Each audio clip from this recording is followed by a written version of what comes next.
विश्वपूर्णः पादोऽस्य विश्वभूतानि त्रिपादस्यामृतम् दिवि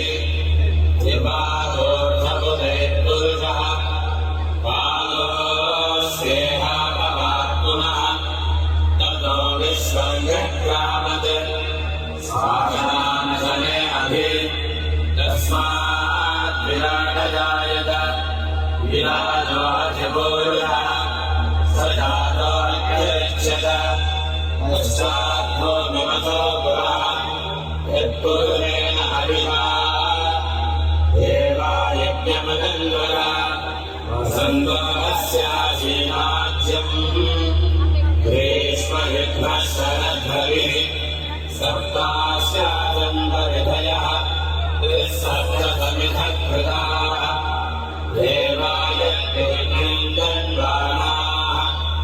अबद्धन् पुरुषम् वसन् तैर्यज्ञम् बर्हिः प्रौक्षन्